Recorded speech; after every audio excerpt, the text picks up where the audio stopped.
Ne mihle document Roma Keto France-Afrique. Nya mi do chance locky. Et mi flag de godo le Bénin bani banji. Ye mi ten son couvi pour de kebe Roma kebe toi et Gabon président Omar Bongo na l'ombe au moins ba di ça l'Afrique avec vous. Et ouais pleke de 4 ans que Jamoba Lomea ya mon so France bani te envoyer mi po mi po kao patak le cas du Togo le cas du Togo les cas ont les là no doa nous on a lu et mi nya be nous ko le jora et nous ni programmer beni dodo e beni o dade ho ye o le blanc ah on la zami vidé il y a pas miettes. Ils ont vidé, il y en a miettes. C'est ça. Il faut changer. Nyangle. Ça peut non.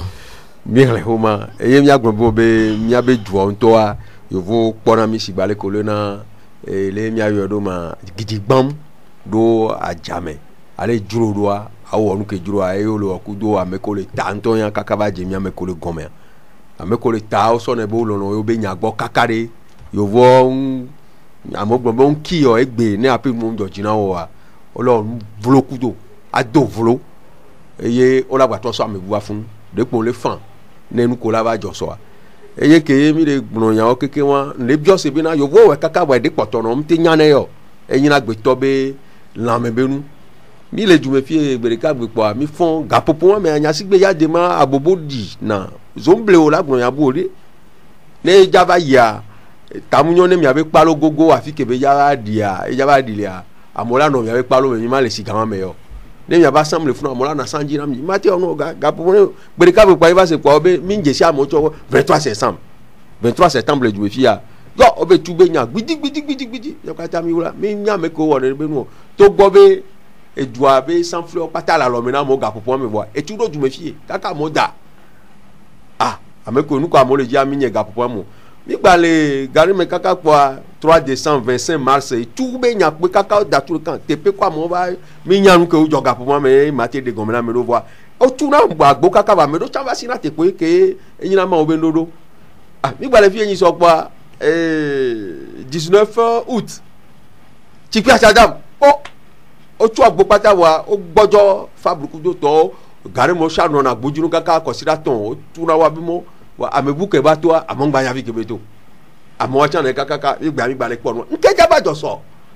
amo le ji nu ade enu to te o po nu ko le ji avo e won pata mi obi mi aloko bo le du anyu enyo ne mi apata ne egble mi apata wa nyu eto le nyibe na mi abi susu enu me kukuo mi lo nu wa endo le jole duro me sigwe burundi egbere ne nkruzi za be juwo me amuye wa nkruzi za be juwo me enu ko jodo ame won ji ya ye mpo enu arugama Africa ni usin so ba eza alongbe npo ame ma poro kwa o to funya na mo nto le opposition me nto o do funya no kaka o npo holonu sipo kaka gberika gbepo o ba le wo amo le hunro do o hunro si gbe enu epe kachi wo so yiwon nene ame ko ne da si pe aji o be o ma da si kire kala keje ekunji na o ame o gberika gbepo wa cho ba senta me bo be enu ele joya be yo aso copy yo nu ohun vile ko hun vile pa yo vo so daro kunji yo wa chon oba asipe aji ko ba asipe aji fifia o le bi yo vo se yin so be na de ke yo option agboro nku bi jo be constitution ma changer o ma changer pepe o ya mo na yin kaka ba do gare me mi abi 3 de lo ma ah ngabe o egbe ke yo ba na mi abi 3 de lo ba se won e pene ni wo yo so yi o pe won be mi gbon le ki ya pe yo kon ne le gbo be ne be susu wa ko le na nya ibro me mi ameko yin jumebi yemi lo mi abe jube nya gbo a meji mi an to nya wona mo be evado gari mo do ra won agbo vitukire na me le chan na mi o chan wa gbon me na susu vituki ko le de ya so dar fie no enu ko le jole ju won me wa la te jole fie pepe fa amene pepe agbo ka ku to gbebe obe yo le fio famo militaire o la so edu o la so fie amene pe ma to nu pompi ke to kuna sira mo bo la funu ba nya won le pompi ato bo be mi le su gbole fie una mo si yo le ku mi to te ni yo vo enu o keke won le ju e bi o le gble mu nde be nyie mi so le kafunya loko ebele ko vo mi le jiwe mi abe ju abayin du nu et so be nu ke jo le lo me alo bo zon azon le lo me ko to na me ku ve yo ame ku ton yo mi ko bo be o zon le globe na ende munyo enu are ajebenya ajenyinya enu ko we ame ko la sipe jo le glore e pata keke nko lo wa eye gblea enya bi o se o lo do le yon we do le ya mu le don edumevio ale ko le pe ajo on le de nu me na we chon eye nde pepe ke mi lo mi defia mi anu we be na esoa mi ate wa kotaji wa mi le dakpe ne opposition atchan pouvoir en place à 100 maintenant nous sommes le judo menene ke gba mo so tu pa ko no wa mi be jume ya to gbo be opposition nde na ta to fione fu le nya to me do nyen se po be na o da o onde kaka ko opposition ba mo o wa me ko da nyi gbon pe to ta mu ìjọba isan wa fifi ya ame ko le ku le azon le mais azon le ke o nous ko se la pa gbenye me ke ndo pe afifi ya o ba mo zon do teacher be nu ti o wure viwulio nya o be ni e pe ke po de viowa mu yin je vitu yo bi gbalejo afi kaka o ba mo le zon do nti o gba to so nsen na medo be wo te so tufa amoku eku won keke won apare ji pobe no wa mo nde susu gbede emi le gbon na mi pona be togo to patako ro abe ju be nya gbovo enu mama kaka kudo gbe an ko so mi so e kudo anukwa le ndo meya nko so kaka kudo gbolo to to fu akpe iva ko son Ernest clave ogbon be amen ona jume e ju ina ju eye no donku ne mi donku ke we joba e pe ke mi don gbe a kaka bi tobe ele sigbe complot be kon peuple togolais eye le 20 décembre mi akpata mi poe to gbogbo da oblemi na register ko to go violation bere nous que nous que les gens le tuent amia on les judge na yewo mais ça mais quoi de ici bien observateur est-ce que les populations sont sorties pour voter on va devant tio on crentio moi pare enu ke gba jo eso nya nye ne sa kan gba gbito la gba to le togo so be wa le so mo do mo wa de mi ma bio mi ko se mi ko le produit yare nous que tout pare est-ce que ne mi lo répression ka fran lo egbe togo fifi yare mi ma gba ya ka keme ka fran mi ni ti be ba jo lo awala ba jo le tu mais milagnon parce que militaire que là nos casernes mais ne aho ne que ma ajo la ba so tuwa ahwade so gbeji gban na ora de otowa mi to le pour le mode domestique ko le sakono vivi nene va mu be o le bonle on le donner de mes vieux be jenayo o gba to le terroriser ko me o le do fo mo jina de mes vieux min ke tu ke mo no na nene parce que nous kentio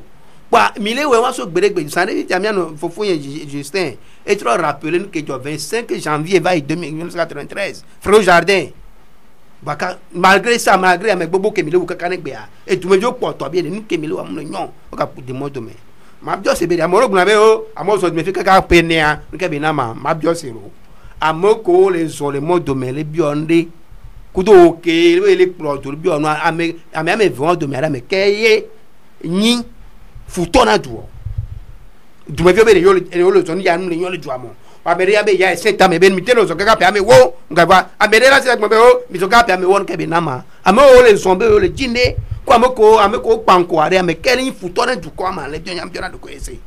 na mo le gbo be mi so kaka pe ne mo o so kaka pe ne won pe wa mi se ken wa de kafla ame ko le ore so mo wo to le pa mo ko le pro to atene ne azon les soins moni et c'est non to comme c'est non egble munya me bobe nya be très bien ele dure pepe me wala be kemi le fifi dia onu no po enu kele jole France to be anmaji on le sonson wala du me vio le na heli be de yo le son la manifestation ade ndenti o zona do o mi yo mi van keti mi le zonro ne be ina wa o ma mi ma de soja to soja amoko ona inso mi do desi mi de vocado soja be no me hame nu ke tuani ona mi gblen enu ke policier o na mi gblen enu ke policier mi ale povileto gendarme yo ne gbadagba o soja ke la mo ya wa gbejia ejo ke la o tan mi yan e fi mi le po le disato mo do me sibele ke o dro na sigla se mo ji tsara nene e de funa do anto e vo mi anto mi be gae e jo na mi sigbebe soja o jo ba trozun ko na bi el marchand soja yen le gbon be gendarme alo policier o soja mi armée militaire o trozun el marchand ne parti au pouvoir nene go be mi gbe mi no ola wa me ko mi jibo na nye ya soja onuna c'est on appelle d'armée républicaine ne so même la gba ki va ya yang gba po o gba zon le lome o zon le vogan o zon le palime o zon la takpame o zon le genekuka o zon le mango o zon le sokore so wa mi ma buta me ko le projo ma buta me yo mi ato to gbo be mi lo le kiare o du me vi o gba ni lo le kia mo ni pe na mi o preto wa npo bi mi la gba san du me vi o be ga après tout na soja o après gaz na soja o atoje mi adome e ga won ko so le gaz so le tout o so le trop mi adome vi ko be le mi le projo do mu yo mi wole ke mi wole kia e ga ma so ni le tuantia mbe mzomo ko sira vi anzomo to ko ba firo wa kanfran e do le tuanti wa mi le yen olo mi le yen o pa enu fofo yen dide gbona be enu wo pa nyona gri pa me pata enu e pata mi le me akpe ni Ernest Didier de la Mer nyade la sur ke ma so pe to ni to enyade kapo e nya pata mi le gbon enu ke le me enu ke nyopo a nya gbon be nyon nenu ke gble a nya gbon be gble enu opa nyon ne gli wa e gon e be ne dagbe so ahwe nam le fia e la gbon go ro nya pata mi aji nene ke ne jogbe vo eva jeji nye fia nya pata mi la pudu plomdo mi la nya pa na nene be nye wa enu opa nyon ne gli ifia ka fla lo ne oni etu ploto etu me vio le tu me oba me no na mentie ameni na me allo ifia ameno na du me ye du nyina du allo wa trop ha na mo ase ifia re ne ole we nwere ya enu opam nyore giola we be do ole we nwere ya ole jijo me ole ma jijo ero du me jo pataji are milano tu milano gbe plime amesia me la geze amesia me la no go no sunday be ya wa ola potane ole pe a e bebe nkeke ya enye kele fiefia le nyawo toto me a nyama gbate no moto we trome si gbe gardien fiensi gardien ni abe mdo hun le yilo me o nyama te won vata mnyo ne mso afire va do lo me zando ya ma jagba kakaka be ma va do ahwepe ma va mro honye me do ngenyo e gon ebe von edume vide kupe le von ke mdo hun so fiefi vele di do lo me fiensi gasi le kevifia nye mni lo me no to nye nya leke lo me to zona mwado ne ve ke lo soja antiare enya nke soja java okudo mo alors que be soja ndo la nyi bibi na mo lo le afiro dogo soja jijo be la no be na re soja ndo la nyi bibi na mo etia odo so wo années 80 mi le loméen mi mlona moto mi allo nyaba gboji do mi ba afike mi no ndidi le DPJ bo ndidi le colombe de la paix bo mi panko lycée de Tokwenbe be pa mi le magodo ndidi le oba agboji ko mi lona kaka nu kene de penton jono e pe ke o le yo wan claver e pe wan ga me a mi gbon na be ti tatu le Togo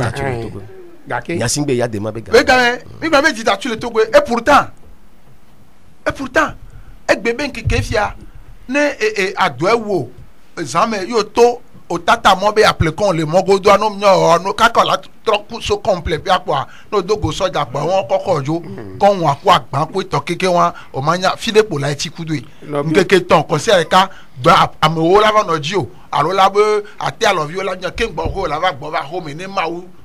pe de nti en ma o venu wa eye won donc ka fi an ke mi la jo glen yo di ta tu ke mi la wa gba lu ke be jo yin o démocratie mi ngba nya o pare enu ke du me vi o le gbura enu vi tu pe le pe mi acha mi avo le mi aba yin gbaji na mere soto de be awa ba pota ni ba du e chan ba kwa le de le mi akpo mi abe vi oji mi abe vi ono isukulu e do ba no du me ne de kaji o wa wo e gbe be nkeke fia mekela gbatengba gbona de kaje kewele ane honu tome magbon le to gwa pata parce que no itapango e fi olapo bude sato le dapango o le sele lu ami afire pepe o le sele kara isade mekela gbatengbona de kaje vio fifi bere ongba sabude obe nu bara benyo c'est ça le problème mekela gbatengbe no fifio non ka na me de va le de vion egbe abe o le sabude o dro bude va le yi ko to be o le gbante o le onu bada ami e wukunwe don kenja e yi sukulu alo to pela do npo do kebe lawo munya fi kebe la to donc if ya obe o le yon debe entrepreneuriat e go be no e sukulu cha jagba on to a créer et donado ko atrozu employeur no la gbate xɔ ame ɖe bɔɖo ɖokui ŋutia mo yo le gblẽ fia esa ɖekadzi wo dzo kpɛ be ewa ne dzo tɔbu ɖe va do adzi ayi créer emploi ne ɖokui leke wo la gbate gbe gbia be wo ŋkpasa bu ɖe le dua me o be bu ɖe le gble nu c'est ça le problème maintenant il faut o mi le gbɔn be de mi le gbɔn be bu ɖe sasa nu nyuie de be nyi o do afɔku kele mia ŋuti voa xɔna emɔ ameve le vɔvɔ nɔ tɔsi o de kende kpekpe gbalẽ o même moment mi le to nɔ be mia ŋutɔ mi dzabagba ne mia créer dɔ ne mia ɖokui mia ɖo dɔ ne mia ɖokui ke la nɔ he nuɖu va na mia va mi afi ebe la to edɔ ke kpo be la va wa ye kpe nyi be ya ple edegbanu ya va sa eye nyi bu ɖea o le kpɔe etsa leke mi ya wɔ do donc o le kpɔ wɔ ɖo de be de ɖevi ko yi sukulu ko yia ye be dɔ akpɔe awɔ enu dɔ ko kpla akpɔe awɔ amewo hu dɔ amewo kpla te la dɔ o kpla dawɔwɔ ko etɔ kekekem gbɛdiɔ o tu dɔ ƒe keke nugɛnti o do o do enu de o yɔ be OTR egako le kan leke o la be baba ke sɔ ciseau kudo l'envie le plɔ ta na mea elle a tout 80 000 francs d'impôt. D'autres qui les clôt dans la main. 300 francs. On la clôt dans la main. 90 000. 90 000, 150 000. Amendo naiva ine o de kukuwe au o ma ko na be au lieu de kukuwe ma la ba kan d'origine OK. Vous voyez, il y a tout ce problème là. Donc o be OTR bo o le diga aso do dua ba da kame ne wa so dra dua do. Voir audio le fion et doumejo tellement be on ba jo le pon il sa ko le tout on veut na home ade. Obe vivi venyon ou kaneka na me sa me tele na vivi ye vitu kwin ke va duasia o so le weke la te abe sa me la segome be vitu kwin ko le na enu ke ko be la te one dua eye ya funu me aka me sa me le hon enu ale nyoa magba na empo ape ifia ojo le kan empo ala be o tie le ke be ola kan kwa finalement amabe ne nya ya jo tu ho ya na home ade ola dunwe ke wa ola dropia wa tabagban ro tayo e doko polo matin well. C'est ça le problème. Donc, JBD, wa boutame ne wa tourner, to govile pepe, et ça n'a pas nous tomber nouré, et tomber nous ko le kula, ni dans ya de fika le yo. Mais qu'elle veut les profiter non? Mais qu'elle veut les profiter non? Obo o le kou clinker, le mia bani bandi o so le osima, mia portable bonu to me kekeda, et trozun et noir chantier. O le kuno scan togole enke forti ala fido wa sem la fido alo kan wa ni ma o le hame o le kuno va ku do table gobe to amena ouais moi de cas kenyon le donner ko que so ane ko do table gobe to amena kpora be de o le kuto menu le funu e kakele va ne duya soto kelke va padia mi le moto le fi ami po e hun ko do na kelke va ina non zomo la copie parler que puis parler do kelke le tome o le zonka kaka le do gana me kudwe ani togo bani kon le klere et ça togo viode nkele de fiobe que sinon nous de le bani kwa me yo le ku le sa le so do do yatati phosphate yato je faut quand même nous tomber atopo me programme be moko to jo ado jo me na kpora among ba pa nyigma ko la so dagle o donc kentia oku anyigma o de phosphate ato le voir o so anyigma so wo to afi ke munyi e tobe dumoa e trozu tobe dume a moment teli la gba dagle roji o alors que be ko de nu avoir o ro la tro no gba kwa da nyigba alebe amola gba tin tro ho funu agba no de wa ba gble fe apo mu ladu mu le wa si o so créer et si ko lanu montagne no duo si atodwe mu le o sukulu ka mo la yi o mtele tuodo e tuwon me ke yo le loga be to gwa pata be ga wa so jira to gwa doa e duke molecule ame ko le funu abe fiwa o npo sukulu ho me le no sigbele kebe jenenu pa enu wa pata keke yo la bupo la bere enu ke na ya mo le toje mo do me ayi e na mia no vide le gbobe ne mema me ma tonto chen toje moji e ngon da si vale ya ame ko le klo do anodo to wa pa be ame ma ton de nu ke gbon le ma nde mi la me no hlen mo po le moji o ba me ne to ma gbe nya be ndele jo awo ba me mi la le po vale na me ma ton ame me ton to cha to moji yo le da pa le glonya de vale ave do to o kenyi do aklotoa ve kpora bede nke gbon ame me ton le da hwaji o le lo da hwanyanya e lo alo da hwantonto e nde o le ajenu ya nya ko le gbon na se kpora bede o ma po nyawo de le wa be nya me o ma keye o ni du klotoa aso odo alebe so ame me ton won gba toje moji la me juro le vale ya ba po be nke le jole togo mo enu kele jole togo egbia eye won maintenant mi tatia mo wa de hele la koji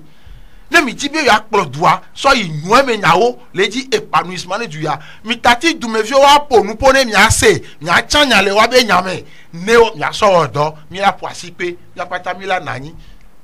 de mi la do abɔga ne togo ba yi nkɔ enu ke kpo togoviwo le gbɔna eye wa lo. Didier de la mer raison akpe. Clavé collègue moi fait une parenthèse de gilet jaune. M'Afrique avait du mebele jole français il vaut du mebele jole.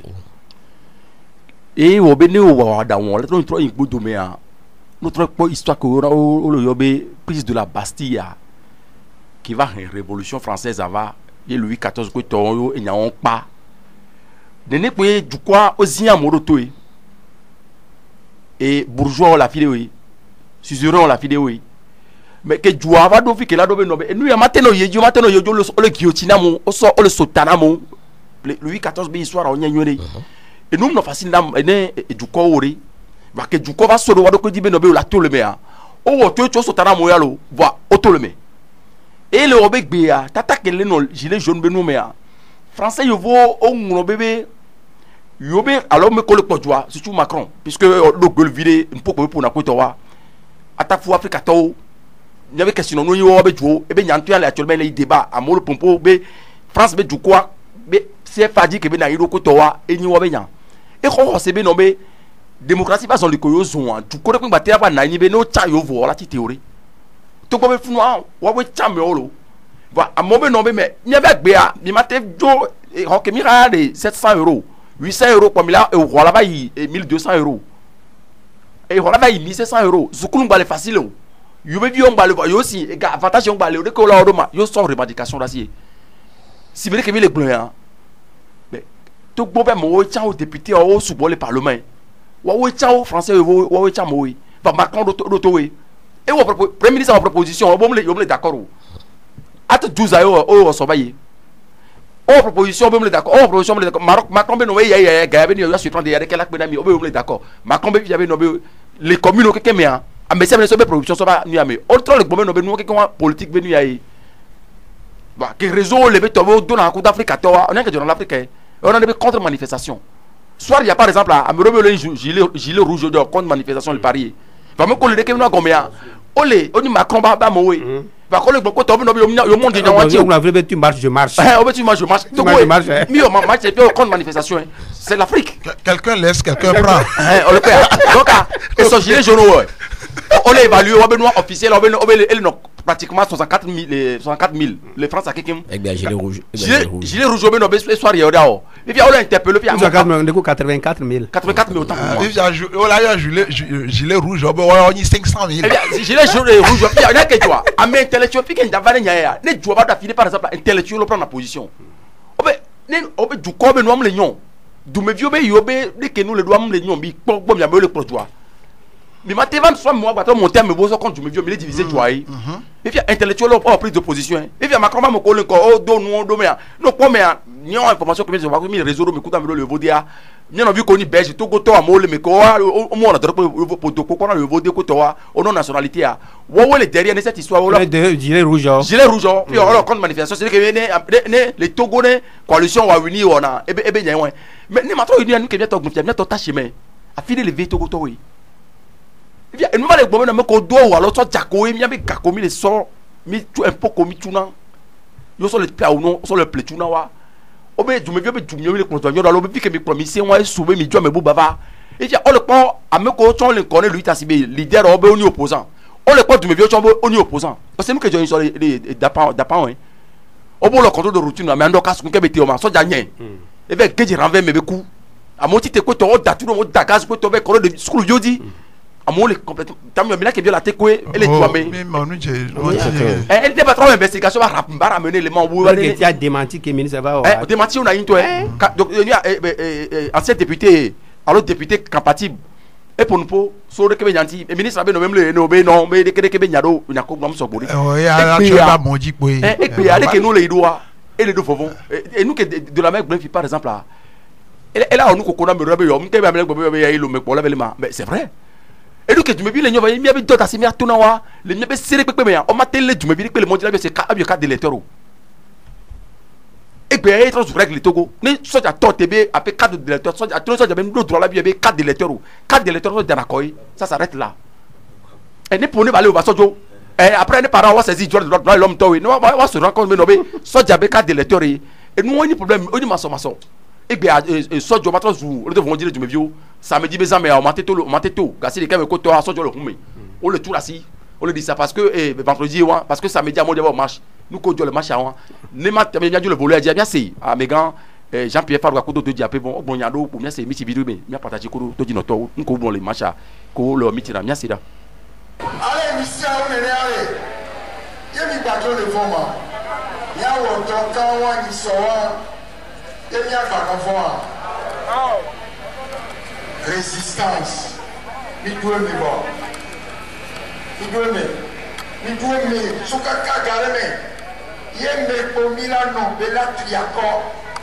e mila so de ameyoju amere pe ba o se be ya to mi le ko le ke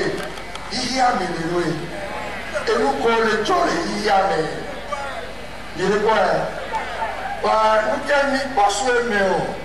mi posu me be amere pe ma so afire pe la ba wa na ame to ko e wonne amene o ba fún mi ni to bi le wa jire o ba ko re be wa adami ko enya ko ni be ni a to ngbo to mi taka so yi 150,000 km na be ko mi re wa jire awa so ro mi ati wa no tu ko ku mi na mi ni no dara me wa aye ti mi gbe re mi gbe nene ne mi jama da mi wa ibero ijo iro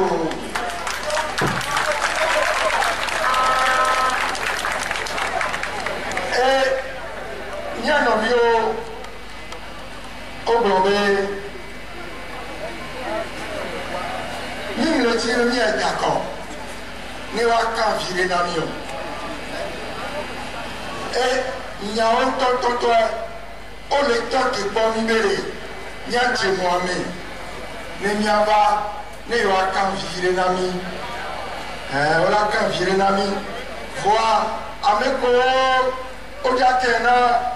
no kena mo nya wala no komea boa egu ke ti o le jibe o le wa e nyaba ne voa nya to gbogbo yame miawo dɔ gbogbo ya wa miawo Jakobe wa kan vire na mia amenyo obe yom se gomeo ya chami ke ipora mi bere akoko la vare mi gba ipora ola akoko la yi ye ola du jiji wala ni toware ele mi lai akọ̀ọ́ta ìjọba yà kọ́sọ̀ àbànjò ẹ̀kọ́ ọmọ ìtùbùkùrù tùbùkùrù bọ́ọ̀lẹ̀ rẹ̀ àmọ́ kùyàkà àmọ́ ọmọdùnkùrù yà dìde bìtẹ̀ rẹ̀ bá gbọmọta ó kàdí nínú ta àmọ́ lọ́nà bá gbọmọ ọmọdùnkùrù bá gbọmọ ẹ̀mí yà dìde bìtẹ̀ ọ̀ wọ́n ó wà kàdí nínú ta wọ̀ta.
Yes,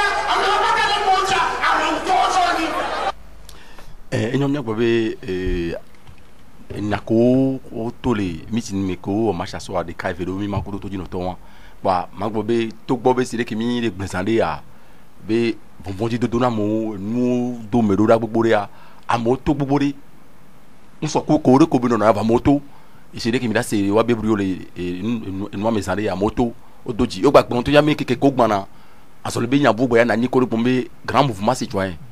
et les Américains au roti pas chati pique les concernés et tipi achadama et les bombes et dans tout temps yo vivant donc Togo to de fioni sur le 20 décembre régime yang balo les gamesoa titi de kapo yana nyabe yo la soutane et dans bon les manjo les kebe nyadi so son les bien bobé o le amerele a son yameso surtout vous na medo ko mi pata mi jesi et c'est normal les jo yo non renseignement mais to bobé amero doit ou so ni policier ou ni observateur ou bleu ou non machame so sécurité a amero chona u balome journaux tipo d'Amerodi on va la média mais journaliste ni voix nous que les que nous gomé ami les kuno gomé les mido gono nyore a non pas le clairo les mido gilet de journal ah on do gilo et soit pareil au rasi nous bo ton leti makay tara minene mi les kuno gomé ne ma ofomia mi la trobe dilo akpe ne justianani il va que son yakalasiu nyakilasi nya e boe wen mblen so toto di be ale ke juale ro fifia mia no vio alo mia be Togo vi ko pon po fifia wa nyako gbon mia gblen be na alo ba lo be nyiro mia fofode le dure me e capé boye o yana be nyi ho manyato dessin animé nyi noa ko so dessin animé so fi obe ba de gon e be enu koko be nyare de son boye le enwaji amegon senya mia fofua ke epenyi humanya to gande kakele eduame wa mu nya mu isu mu ide subo o so de san ni me sofie be ne de gomena yo pe to na mo be enu koko we yan de son wele enuame we no po nu tata wa enu o keke wa enyi mia fofo be nya ko gon fi anu koko we yan de son be nyi bo abebe sese le me la pakejo député ko le fun fifi wa e se ko la wa e se o la pomia du me yo pata enu ejo semble politique mais no wo sere fifi nyen be obe o wonu yale kia mi ame ko le joan kwata ese wala po mi kwata enu ke semble politique mais njina be mia toju no tocha ne mia no mele mia no me nene ke mi gbon le fien so be 2002 à 2003 akoko da e po so changer constitution e pe ka edu a so katamplea e pe ka kudo mi po voka kudo amene ke kule nya me mi po nya fifi be na député ko le funwa jogbo nyo to ama ola na ola te wonu nwere ne jo wa enu nyu ke mi le biwa ele nyibe mi abedu ya bakpo réforme alo do ko le gbon de do won be nya ele fifia e jidivide wa nkanti on tele wo nkanti na ko me la ko ela via medeo nke mi le wura do mi ano no le jo ame wa enu enyi nu ko njibe mi abetoju ro tocha amole kaka competitiro me no na nyo pompo so to gontia e wa me ko le université aro enu le vetogo vio kaka le kaka wa be eji ele kaka togo bi to trome bena lo jibe yobe ju abani eduke lani edu khwaside do egbemi keke no le gbon be bene benya be bene a ene nko le Togo oh no gbon pa gbon be Ghana o Burkina chanyi so ele zogbeji enyi duro si Mali duro ne egbemi keke a no le ju won me a to gbogbo don kado so apu me so yo le obe ho de bia eju won me to le ko Togo to pa mi de bia mi ko se be nken to mi le ji o enya ke gbale ya si yan le nyibena to gbobe eduro le o dictature akonkawa eduwe vi on so on duna ya sugbo mi ave du ya fifia ne dictature lo démocratie lo nka mi le pole me e ya di ma be game ngbone gbe sagbe na mi le na kaye no be adomele du le konji ayi konji a mi le na kaye so ina e konji mi kona tike fata gapopo wa me on popo ese kolone jamakudo orkudo petrolo on popo ese on to on pole de le grand gapuchon wa ejua gapopo wa me kan ro me vitukire le ndo me ke mi pona we gbebe keke ade nka mi le po obe nu o le sugbo Togo be kesino nu o le sugbo fi o le to o le do mo mi gbe o enu nyo le be ni wa nke we le fifi ya Togo vi la gbon bo be ni ale ni so ngba se le radio be na o gbaja ho amede o ko lanu tu kotokun gban nawe ele nyinu yeje le voa wotia ma den mo la ba dasia mo sigbale ko tu kotokun ka chi ka kwa me wi alo 60,000 francs na mo ba inenia katakpo ba ine ne be se enu wo kekem kemi le biwa ne jitatu gba cha ejume vi o ma ju boa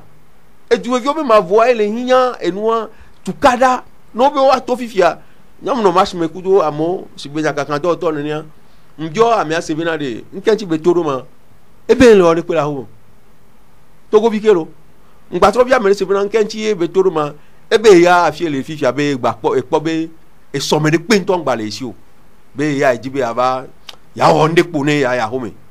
enya ko mvi amo ame ko mvi anya si wa me ame wo ne ame ton pe gun alo ame be pe gun dodo na be roji be nu retroy amo so na amo do me do ke ti a o po bo be ame ro be ni capital e ya ma son gbe n pe pa mo le fun ame wo pe po ho ke ye tro gban na home a ye po be ma shalfia ne eju anyo ayo pata o la po dola o ke du yo ba trosun ame ko do re puru ko ti o trosun ame da o trosun ame bara amo ati so kala to ame fa togo vio pata ki wono no nzon ne wa bio se bena ne nkemi la o mi abeju ala nyoma ape Iva kwesona pe nke mila wo hi mi abedu ala nyo mi abedia eje afonye to ajivwe odo government anemi eni assemblée nationale mi se wa pe me no to chan o chan tato le consider me enyan pata jole na gbo so yawo dagbe ba fi dagbe so je so me meda ke ba ya mi nyabe apeto commissaire lo mo klasu ni nyabe don non to tujubondo alo premier ministre mi nyabe apeno Chantal Yawa Chegan ni si wa pe me no to betato alo o asipe me no to mi mo nje nyawo ke kinti le consider me ba government a odwe enukea oyo jira wi son gben ebe edito ami o va le de government ato zanga we de ka ba mu so gbe jan keke won de government ato zanga we de ka nu ba kia o gba ba dade odoji o gba ba kande odoji kaka saladoa o gba so de yan baba pe obe edogba le mo popo be gbana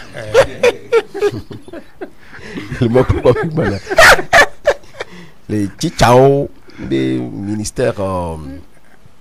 enseignement primaire et secondaire on peut pas me reconnaître o pa melo me quoi yo eno classe be yento no funa po yo funa po be yeso won so le pe ye be eno premier ministre be do aken gbowe sorry pe yo bo npa me ni o ejo ape so nyare mi miam pe to jira mi so ma le editorial sincèrement et tu as éblé blinto ma casse vient na misia que mille classe de 6e je sais bon en réalité j'ai be pota gamme on se ja connaît wa mi avec chicha professeur d'anglais mi professeur d'anglais Ghana to be quoi anglais ko eve pe bona pa mi you are able to mi le 6e jonne ki you are able to ba mi ba bio mi to no 3e to be na de you are able to I go mere ma chicha be bi blaze eve era no pomi le classique you are able to I go me blaze eve kapla mi so do ko mi blé le tu avec quoi kafla lo o be we wa élection législative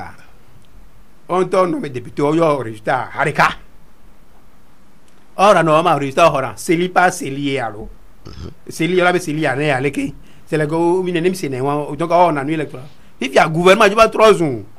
proclamation de résultat d'élection no yo viré c'est la merde en que la trop yo bu non et des funto du que me mille nous que mi les fions bien vivio nous que décret président non attention là encore c'est notre problème nous que mi les fions bien vivio le school lo mi le school amoro le 3 et nous que yam nya e yimbe obe premier ministre a démissionné le 4 janvier 2019 le 7e mois décret qui est nommé premier ministre en 2015 mais le décret 2015 038 qui est nommé à Classou 2015 comme premier ministre à partir du moment où Classou démissionné le 4 janvier 2019 décret elle est abrogé Fifia Mitro c'est autre nommé à Classou autre reconduit par décret beau bon il y a autre que ça mais pour c'est composition du gouvernement nous qu'aimons les fions mi bon mi tout là mi bi la ko de mi ko du wale ndo le ade incongruité de o le ade mi gba no so do du mene du me vi o wa no wo no la ma pere nti le fun na o be composition du gouvernement premier ministre enua wo ma ko so no me a eke o so kaka 2015 to ayo pa travayo les 7 millions de visa nous que c'est que mi la fait référence na ken ba be nous ya mi le ya un visa o me a quota visé composition du gouvernement décret 2015-038 moi qui est nommé à Rito classe qui va démissionner 4 janvier 2019 et autre visé et on fait référence là nous que mi le fion mi be school vieux mi be vu que le school a des sommaires que mi le fion non c'est pas normal fifi a décret on suffit que ce qui veut dire que be et des fion be à Rito classe démissionner pas gbedo ah on to mi be le 4 janvier be présenter be démission parce que les so bo et on des boss fifi on va le former gouvernement Gonzali avait assemblée nationale là be jora gbe alo gbara gbe oji o bureau a no Tiegan Yawa Jigbori Chantal député Cloto Pelea et le président de l'Assemblée nationale 88 oui voix comme opposition 91 opposition Fifiare premier vice-président ko élit l'Assemblée a blara gbe et après to babiek.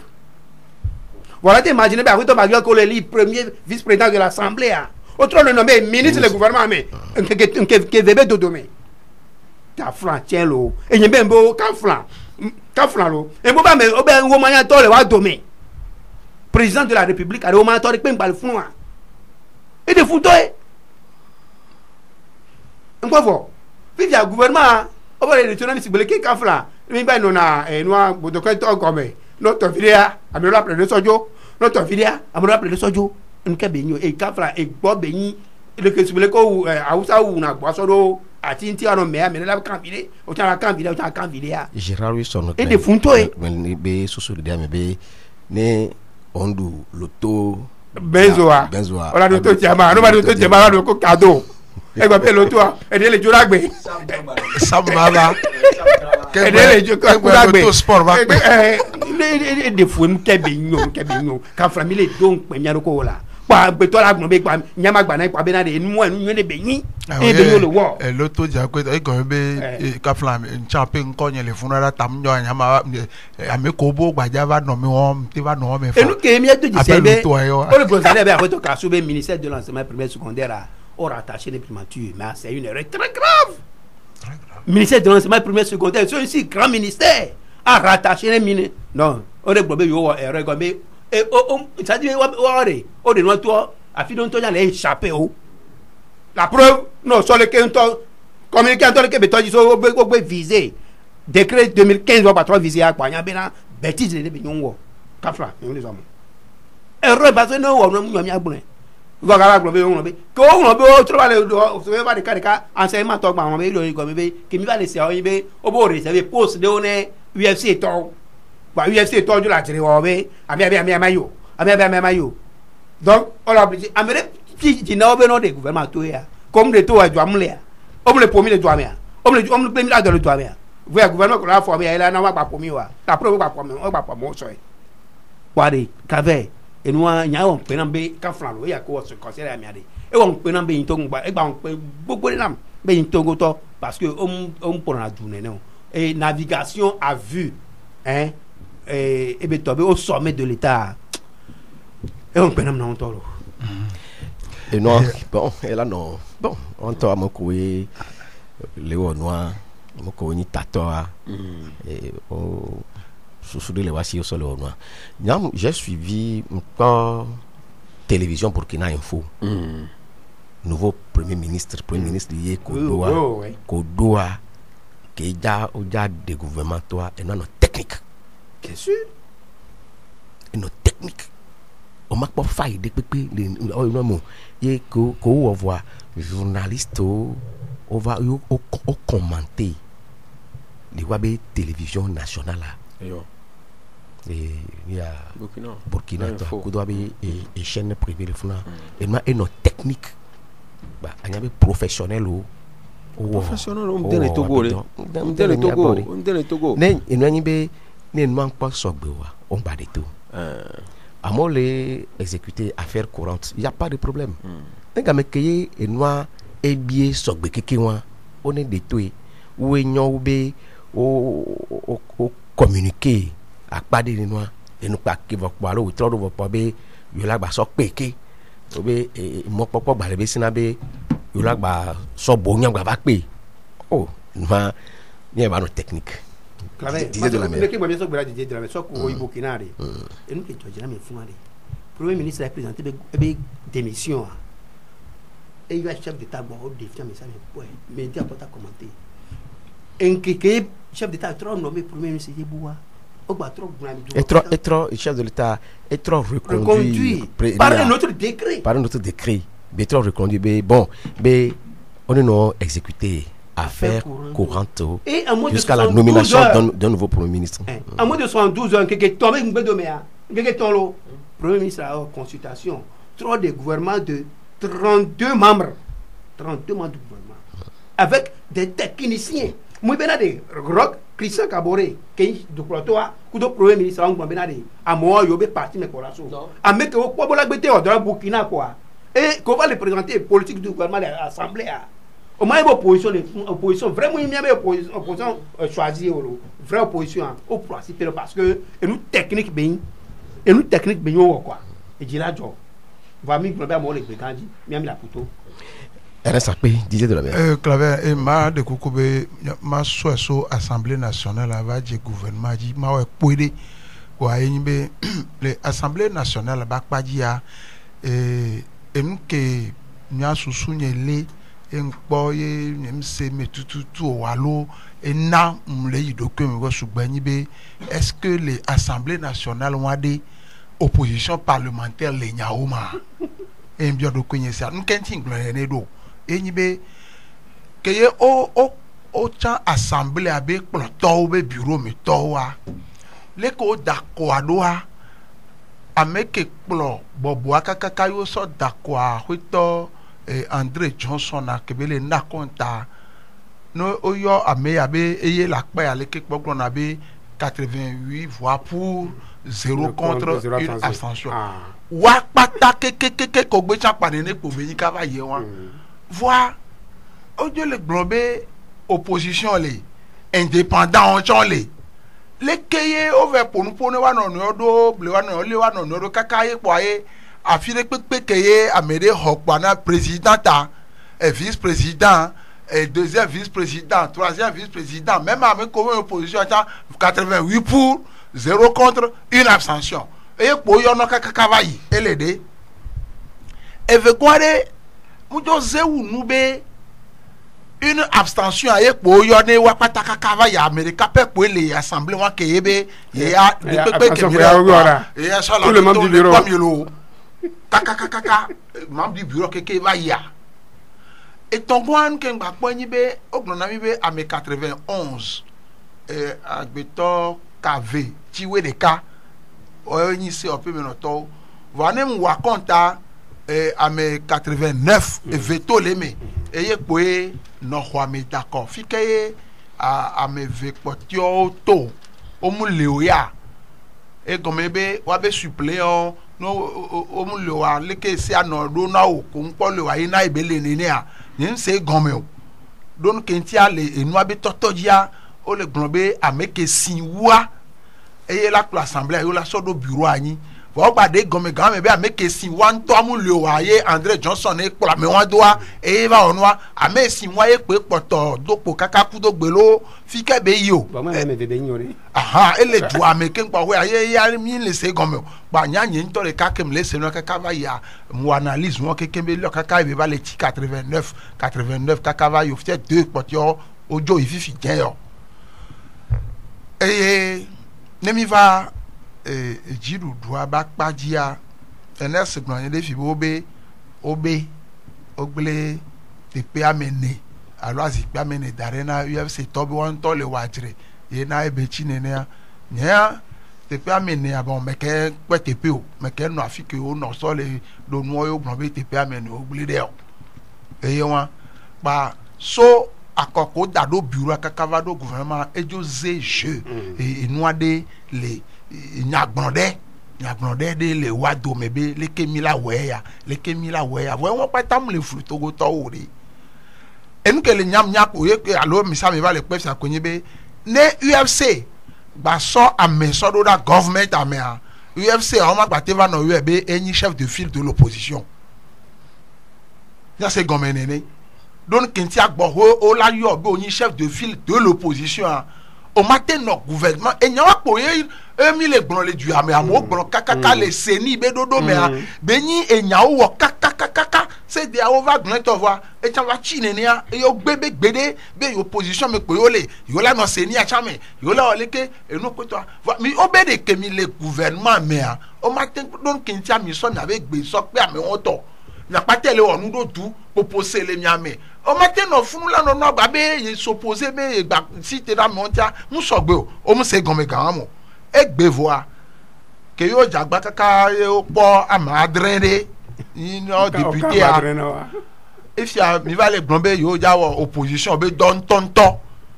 wa do yo je si be o ni opposition e nti a yo le assemblée donc carrément no so me ro da fun pe on to je o je nyame enu kenya npo le enu ame a eye won if ya le gouvernement do be do me ade me ke le do bana we o amene le do bana ya e ma di kokwe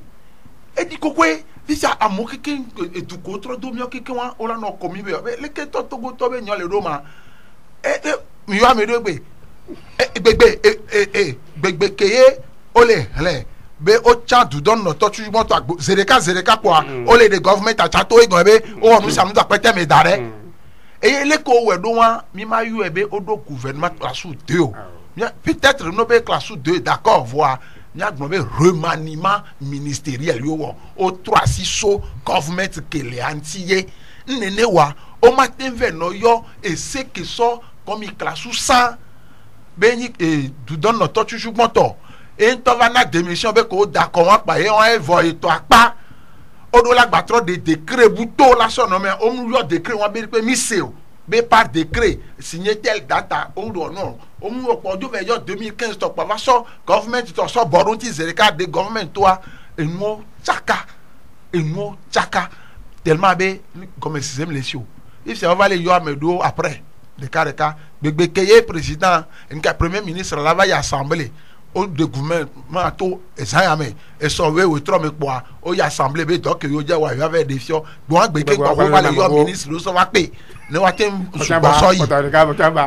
zane wa ba to if ya o ma bu gba to le présidence trop de amebuto be nka finance inclusive secrétaire d'état à la présidence FNFI que la ko FNFI kudo ndetema artisan be nya boa o communiquer on va le blomber o mu to asi enu ayo tu don no pe wayo e gba poto le wo lo e poto le wo wa ke me ko je présenter à mo l'assemblée e cha ya nka o ye game ko le yo gouvernement o mu ya gan me o ye gomenyi be enu to o chaka o lobo luku agan kudo la vie kudo so gloso e su keke ko ra jafi de kame yo le ono pa e mi mu se enu agan ko ade ile bi se be amede le do banawe a amede le nyawea no bonjire pa o no ba no propre ne présidence ye la va de communiquer to be du don no pe aketero ye ntia e apoto le be enu ko tron ke kon o mu to asie yo lo a e gba de fi ose ka be mu gouvernement bo to be remaniement ministériel ye o wo lo wa to wa nya be nu ko le wa nya cha mi le nya nu vitu kwire le togo mi mu jo hon vi ne kaka so yo pa mi le pe pa no gbonjide wa onu ne me bako eni ke ko magbon le government udo assemblée ba padia eye wan lo wi fi a poto gome jesu kulo udo college o be ministra no wa yo na mi lo wa de to ba o nte pe won aji ola va so bu so pe a ka fla lo asi tu me a alo no si lo me o matin va gbon pata ore elenenia o be ministère de l'agriculture point ministère de l'agriculture point bifia nemi yava gbon fi kaka noa toji ito adegbe de to élevage ito ko to wa o la ya me va no bo agbon fi la be o be no gbe gbon be agriculture kwa amon keke le mezere kai wa nene o la va gbon na mi wa kan vi mi jo yin nene a no be agriculture kwa e wa élevage pêche kudo chasse chan le mezere ka o mo be o su won yo dare enu o le kuli nene pare no gbɔn dzi ɖe ne mi dze kɔsi ɖa mea woatrɔ de gouvernement tɔ to na mi comme wo be emɔ gbalẽ na mo la gba va amia nɔ kpɔkpɔ me be tamia alo Tamia abe tɔ gbana. eye wa yabe vi wa nuke mi agbana sukuluvi wa no wɛ ne miate fiɔ nu wɛ de sukuluvi wa nyawa mi dzi be ma biɔ no wa no wɛ ne miate fiɔ nu wɛ de miabe sukuluvi wa mi biɔ ɖeviwo alo o biɔ ɖeviwo fifi le sukulu be mais kenyi ministre Des de enseignements enseignement primaire secondaire et de la formation Oh, vite, formation professionnelle. Et à autonomie. edua me ɔkpa me ne ya Autonomie, bon. On va y déléguer. On est tous les enseignements primaire secondaire. oui no esɔdzo ɖa ne kaka zã ya la do nɔmɛ ministre bo wa esɔdzo ɖa no biɔ nyawa sukuluvi ɖe ya alo ne tsi tsa ɖe le xɔme kpoe sukuluvi le bia ne ba gblɔ ne zeri ka be kɔmi klasu ye o Classe premier ministre là. eye puisque ebe ebe sɔ wa sɔ rattaché na ye be dɔwɔƒea ete ɖo ebe dɔwɔƒea ti kpa wa kɔmi klasu ye lo si gbele ke ye o sɔ ministère de la défense et des anciens combattants le rattaché na présidence. Ouais, ya o gbɔnɛ mɛ c'est Zerika. Nous quand tu on gbɔnɛ c'est ma première secondaire à toi yo. On va sɔn nti sɔ gbɛbɛ na. il va personne awo depo me ma dakpe ne fofo nyɔ bo gbɔnɛ akpata bɔ voa no dza wɔ enua o dza nommé premier ministre o gbɔn be par décret présidentiel après voa premier ministre aba on a consultation. On va consulter au NGL. Processus. Allez que nous il a droit de coucou et Dieu m'a dégommené. Il y avait tout du temps. Et nous les maintenant nous sommes si adassi maintenant premier ministre à voir. Et ben Dina et ben Tiana me collater on donner joie. Adoko quoi mais Adoko grand tozane. E gombe e do agoku do ameko la ti o be apon poku do jibe awoleke apopin pe mena me on ko to ye e président nous gama gouvernement ba me gan e be proposer la noa ne e noa chef d'état avec la zikpedia allo ne be nya fifia enu ke mi kpo le télévision ni be o yo premier ministre asigbale ko le yo amone pas décret Zerika sans consultation. Donc, Amir Kobe, vice de l'équivalent, vice de procédure, une des trois vidéos de fou. Vice de forme, alors, de procédure, pas ta chaka. Et chaka vidéo de fou. Et bon, les points, on a dit que mia me kono to guane ne nous yeye bu batro leva que les to bonné et nous na me leva to na so be ma respecter constitution ma gobe e ngobe nous viticule game deke. Oh on est à chanfa. Oh on est à chanfa. Et ye va me laisser les pe me bon. En ke be nya mi le gombe ni soit pas sur constitution so 92 be constitution ko toilette a ngba so de chan fifia e pataki ke wa si gbe ameto amenene nia le po no no be kaka kwa ke wa no kaka kwa wa gbe ma so dare po susu me ja chakanam ni unyam ke mi nyiro nto ke le fifio na ka gbe na nenyi be gouvernement ke le togwa tamunyo enua klasu be game ke nyamba kpo game kaka ba do wele be ya nya hona se be premier ministre enyi jibe bawara kaplan hona se be ye nko be klasu a le pour un beau subo enya gande ba do ame jibe bawara no o yiduta ne ndogo noa président fora ma ke gbon la ke gbe klasu be no ba so jibe bawara bo. Non, les nous popo mais. Premier ministre n'a pas de parole du gouvernement. Ah au Kafran, ah et wa ta mignon. Parole du gouvernement. On lui a né non na. On t'a globé de ole on glone walo. Ah OK. Fifia mpona jibe bara mde le noa gama nyen pepo mpona télévision. Togo vi nyiga ke ta mignon mpona dai. Et nous les bena ameke nku be nya ne yibe o ja doli président la fille de gare mo la pour nous poyer. Et nous gagner le jol Togo eye. Et premier ministre là on a signé moule oné à huilo propriétaire de tous les dossiers gakemeye oja dogo amone et noa akpe awon noa agbonbo be le grand dialogue galemi ko na gegbe ma ngolbe vile proposé be noa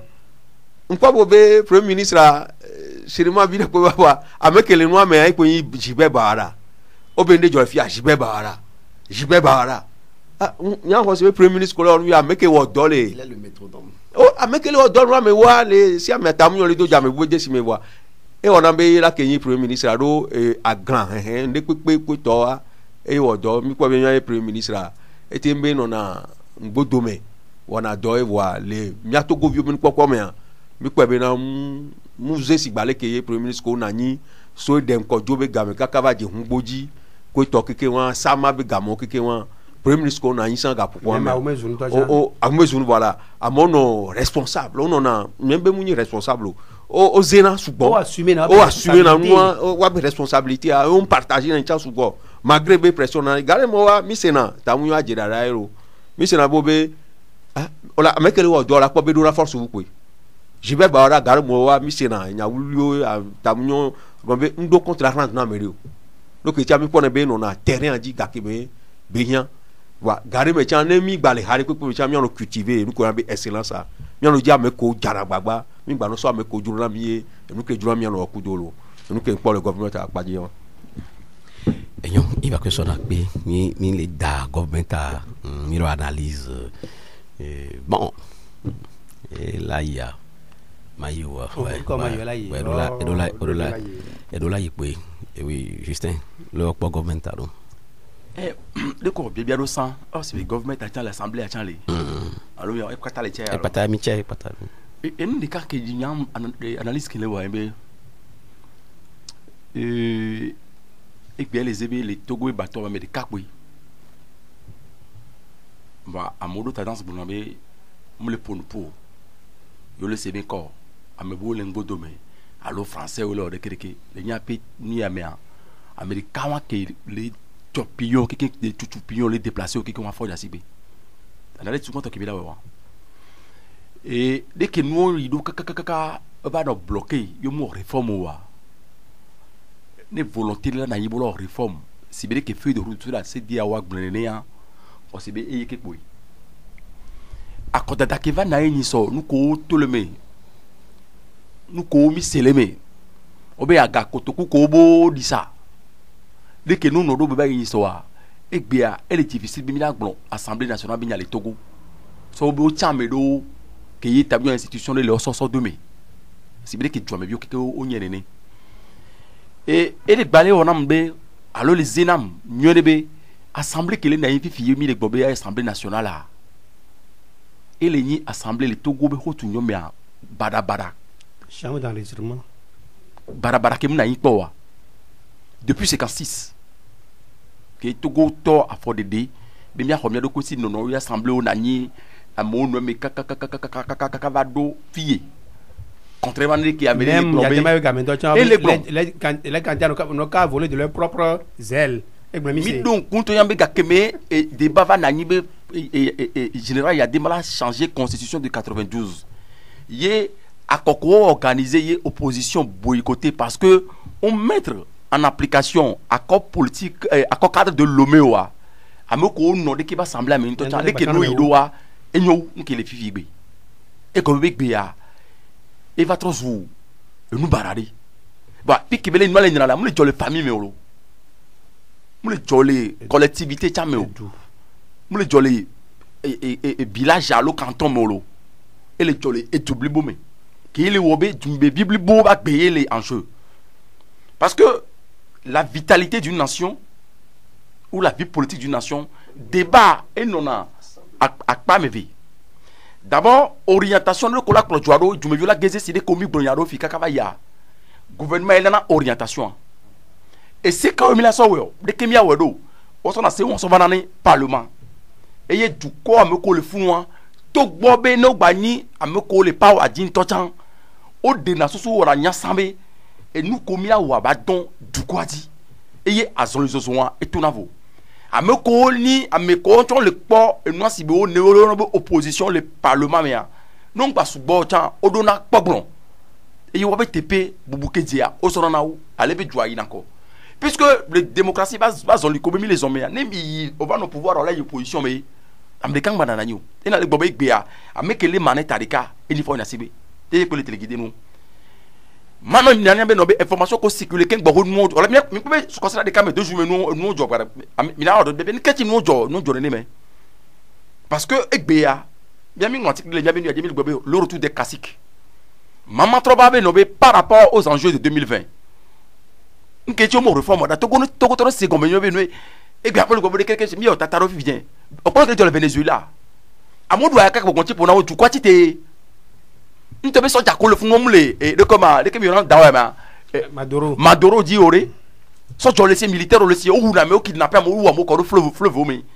et donc c'est Russie ko ta mo le bo sinon le bo dominer va du quoi be fi ke do ya be ti yo la no ni la jo ba jo du quoi to du compte de na wa do ko que Burkina Faso tito di o de wa do ko de mi le pied mi le o ya ko to wa yang mise en scène que en juillet à lever no be est-ce que du la fois si be la 4 mandats le mo 4 mandats fi que débat le gbe won lo nous ko mi le po gouvernement mi ko si do ma que les en juillet ma on tata no zando la pe 2020 faut na si be les ni candidat elle est accordé ne du quoi ba l'aider que l'aider opposition ba o le que nous le doit ko to wa faut na si be la passer encore pour un 4 mandat à mon nom d'arriver puisque politique a rapport de force créé que si qui a mento le homme que nous les dom medoda on l'appelle quand le man amedo le cas gbe a uni d'accord le encore ne ba rpt obeyoni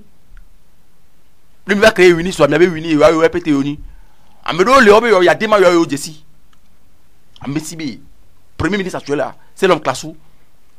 ya dema be jesi plié et amérique mate branamio école du parti ko to ko no mais il y a des membres mais depuis le Monesto donc à mon kasi koni o mo ko no ngo de moment réforme agbere o que maman va les nanya tukala les joie mais quel est ennemi o premier ministre la jolé mais en démission il va assembler mani président de l'assemblée est-ce que dès que nous va no Dramani va biji so be abe dès que nous le doit prendre position va ba yiko be nous elle donc pe am ko to wa on va avoir confiance dans be que ni kasi kala ba on ne attention amle amo wawe ni epete to do epete wa epete be do gbogore wawe no me ko to san fifia ke miami do William do la pa mele miami me kela te kota ejo hunya wale na ile me to nya wo de kin ko jo de consider ame wa donc e nous su bojo e mi gbagbo me relation to jouer voilà il y a nous kobe appel no Chantal Tchegan et non la délégation qui na quoi et ni a do dialogue be nya wo me et puis prise de position donc ya même les unilatéraux asipe a dit 100 ans là te no asipe dit 100 ans togo bio le duno togo bio le duno munyayon we la na asipe dit egbona hôtel de février mille nem jona mi wala nke jona mi ya ko ele ça me colle logique mais de cas le gouvernement me gbobe mi ve sortu wa be logique on il faut pas on dit kasi ko le be mi no jamile wa ba me be nya de pe lo mi dati pe compétence be eni inspecteur au droit e be wo impôt be nu o do gbobo de mi ko ba ke nu do fi ke la do ha de kebe yido wa et yo va dégager ko dégager a hunya dila nai ne ko to wa c'est l'homme classement te va non assemblée mais si bien ancien vice-président né assemblée yo la so appel no Chantal Tchegan la va ni présidente né nuit a bolo innovation mais nous le assemblée tout bon que assemblée on tient gbe o tan mo o so mo tantan que mo ni ne que le don to go joie ni so 1956 c'est l'ingbo kana gbe a tata wam de fio be no be togo ni juri be ekpiki la te son les assemblées be nya o menyere donc le rattrapage à nous ko là c'est l'homme classement te démissionner le premier ministre il a to tcha kofi ko jobu premier ministre c'est l'homme classement elle va assembler elle va nailo alors là be va tcha ho mene mo on a politique conséquence logique et bon là to reconduit do de be pour ça yo reconduction tout s'est passé minute de domaine mo ke jo l'assemblée belle logique mes amis assemblée que mi gbo no be o chamo o no me amo effectivement na me gbo chawo du me viens d'accord là o dès que nous il doit me porter mien maintenant mais ya va bijile amo bijibe do be après bien pas contre na première position c'est une position nous sommes assemblée on c'est des carrés avec règlement intérieur à élaboré faut bien y en avait du joyen que l'assemblée m'a réuni to beni o be le do je crois que les de surtout bon la finité m'a be so m'a le do donc à santé permettre de baba présider et de correment et assemblée à so ni a joint d'HB ni awon et so avec les gouverneurs de Kani apeto Johnson yo so lo doari règlement intérieur ko o le rédiger a o le violer article 54 le bezedika le donc working boy ku constitution ba cadrer o ko baba obe yo va adopter règlement intérieur d'accord règlement intérieur les bombés seul président de l'Assemblée nationale et bien élection pour là pas mais levé c'est parce que à me coachon le bombé ni indépendant unir oni à me coachon aider pouvoir sans au bombé majo le seni ko to UFC unir à me coller mo me pe nya yo avec ko de ko le ko to le tapa les radio jami desi o ko mi ko ba conscience politique am nga blabé pe afon la blabé bu nya yo donc o lo to ko do unir ifia obe me poto wa le règlement intérieur bien le bonheur. On a vote bulletin secret. Ce qui veut dire que les champs est libre, règlement intérieur ben mais c'est là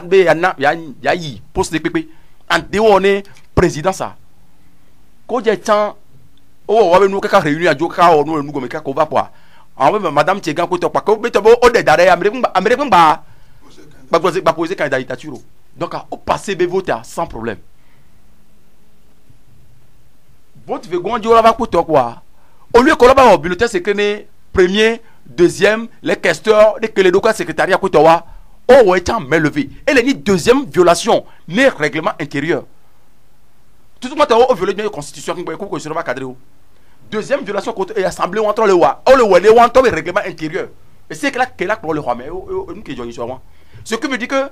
les mêmes nous constitutionnels, les dossiers, et là, s'auto-saisit. Et là, mettre fin des pagailles. Oh, ils sont. Attention, mais les bons joueurs,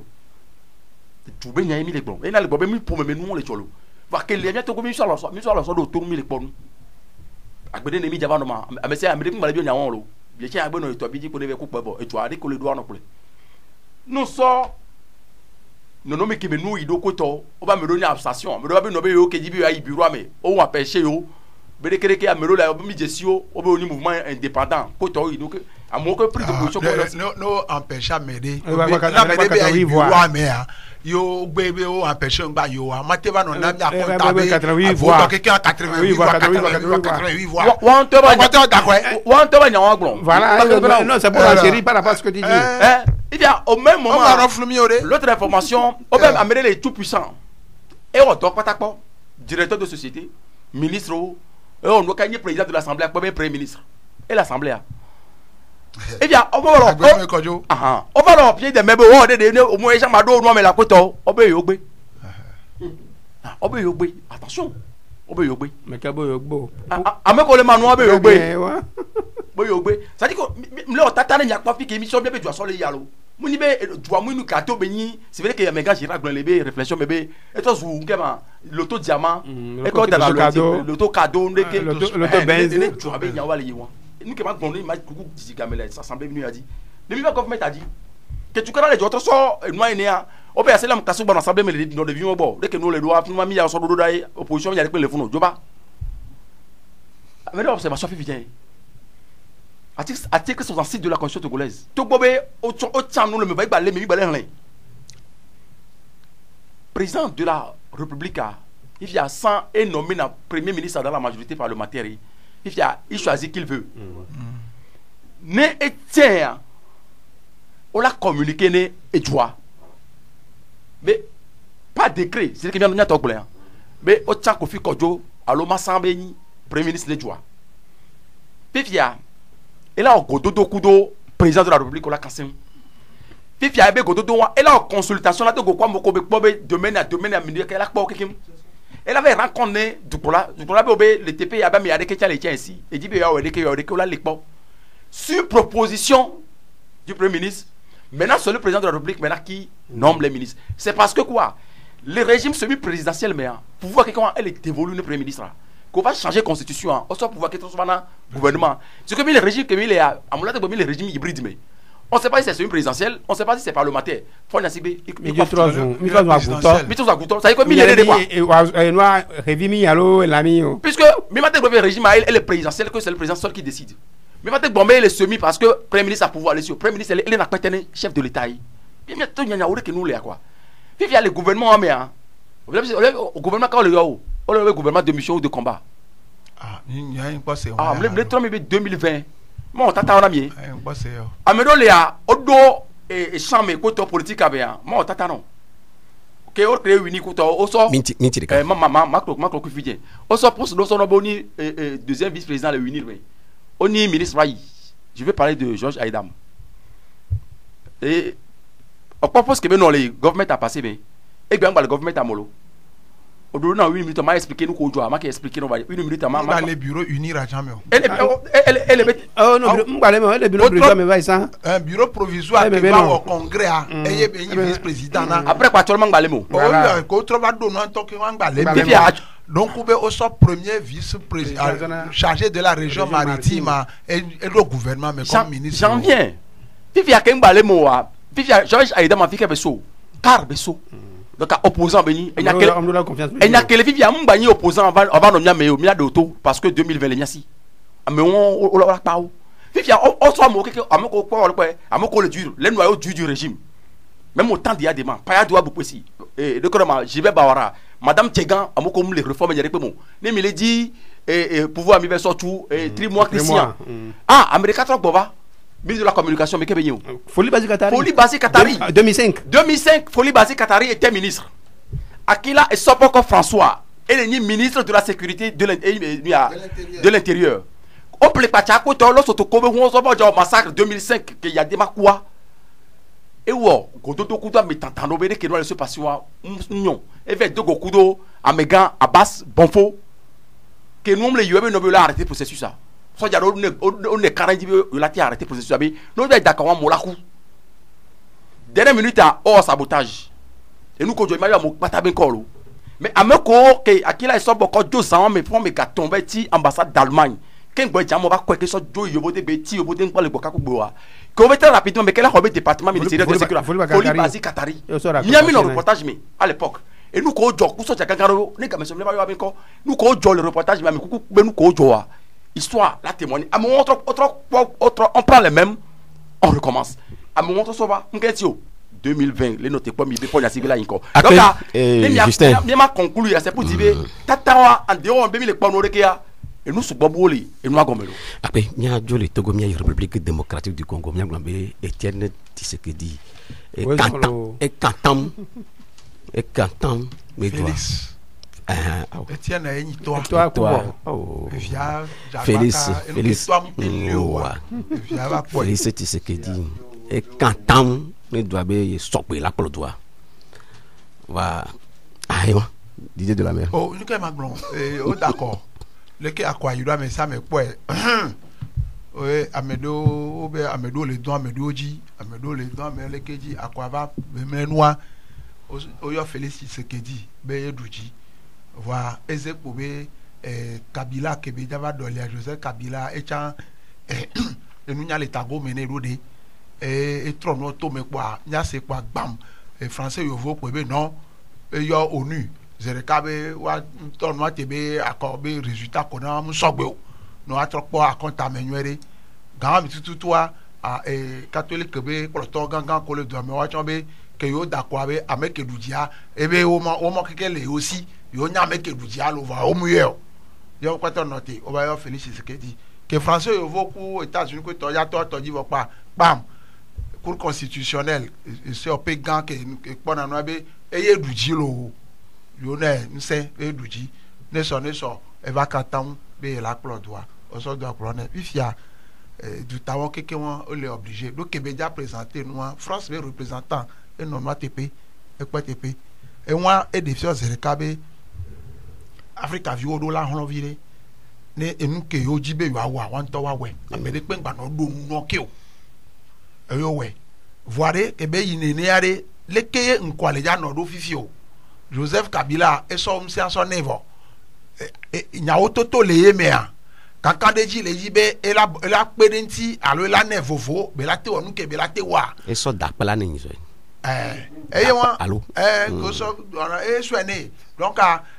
ezebe elombe yajo ami ba wa voir ejo ntontoa afiko be rébellion le allo amo o surtout les poteur mais ade Félix Tshisekedi da ten khofuno keke la so Congo be do la so dureka la ten pole si bele ke bele ji nene a so no do be so ji o ade la ne mo e so da pala ni va palais présidentiel là amegante yo mate yizereka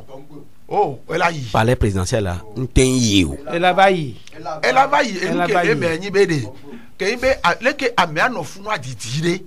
ke ngbe le joa ke gba me yi ala ya totro do la ve me o la tro sia kalobu o la sia ngodo fie o la doli azipe o le se me a o la doli azipe o la plopon gon me ade pon dojo ade nundo ajrando do atro tapi ye do ho ame ke gba o nto pele ke no so cha donc ne npo yi o cha ela va yi lo RDC o ko be nya démocratie beno jona jina mtolo wande ka jona Congo beno membe ne mi kpɔ to gbegbe ne mi dza élection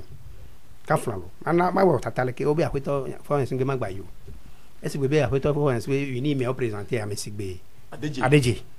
wa position me a madame Adjamagbo kudo si gbe maître apevɔ oyiwa edukɔ do desi nyuie de be madame Adjamagbo edudzi wa aƒetɔ fɔ ɛsɛ gbe be a na madame Adjamagbo xɔ zikpɛ ma dɔn edzi be ba kple aƒetɔ apevɔ dzɛ bila na togoviwo ye ila njɛ na togoviwo ŋutɔ eɖo awɔ mɔya de yasi gbe be ƒome ŋgbalẽ kpɔ duɔ Congo tsan de o mo kabila be kabila de ngbale kpɔ do e do o senu gɔmɛ le wɔn mɛ efi gbɔ be enu ye France li la do na dukun wa o mu wɔdo dzi o e yin jijɔ ne nyia mi France la ba do président na mi l'Afrique o mi nya nyere be ameke du jamu ye o le kplɔ Congo egbe wɔn wa jɔ dzina be mu ameke ye communauté internationale ale dzi la imposé ne Congo Kinshasa tɔ wa Ernest enyanyɔ do gblẽ n'o nyawo tɛklɛvɛ do voa o va kpɔna koklo kuku gbɔ enu ke ye nyia ŋgblɔ le radio ya dzi plusieurs fois ye ŋkpɔtɔ le reproché na edem kɔdzo kudo agbo yibɔ gɛmɛ ke ye 94 mais gɛmɛ ke ye watɔ be yo ma ye élection législative o yo wa me vi wa o to so opposition me do akpata nya bo nyi yo be nkɔnɔtɔ yo vɛ yi législative avant wa me via manso pe no amo subo yi gbogbo de wa me veve le dégager pas de français c'est quel parti game voilà PRI Moevi Rémi Moevi oyi game ke game wa me veve a même wa vɛ le dégager ko la so du kwa be nya dasi yo la wo ade yo la senu gɔmɛ a o gbe be yo mate se o over le dakon amede be premier ministre pe ela yin ne yin premier ministre wa yin gba ko nu amede be yin le ke kwa parti chani evo kwa gba le go yin be ke o le jina to go dua e be zepo be tonye eye don mi kaka mi le nya me gbe amagba poto no gble lo e dem ko jo no Congo yin so do e be radio to ke no ntia Cornelius Aida me mia wenu bras droit mia wenu kudo Kamete TV nya me gbe championnat national première division o le pour akpa wene gwan egbe kosira e bol amadrin yele le amadrin me mia be ha kele laka me kona be boluswa et dapango alo dapan la pour bolkudo fois dans de dapan nyangba be lokene noji ne magbokudo et jirudu et ne ko pour deuxième division tienwa o le pour troisième division régionale et hani if beha mi akpata qualifier beha kona be amame nya de gun tobe ha amame FC so de gbenu nya Racing Club munyi lo munyi opposant na mi mi do bol bakudo winners so Maseda gaton me kwa voilà la jigome nyanglo be npoto ko lava oya oro selo gaton mi metro gaton apene mi yo apene oja apena mi ro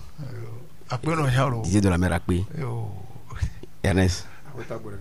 Yves apene ro juste to nya apé e mi amenu matogan jirawi so mi da apeni mi do akpene Jeff Le Prince kudo e la tavio ko be soro damia mi pon fianu mi do akpe ni tagwe la tekocha de so kaka da pangolo mi mo jino to e mi do sevi akpe no ro to jino to mi do akpene mi ochan lo mi gba we gbe to a so sintoro funu anene ki mi po be mi bon ye be nwa nya so ro do mi ba ki mi po be mu wa mi de kukuna mi yo mi agbana mi agbe na mi e to ko le tanti na mi et c'est là il m'a pas sorti l'eau et ça me gagne coup fachan la bateau c'est de Québécois on a be claver l'osson bye bye Novi om swadi kanamo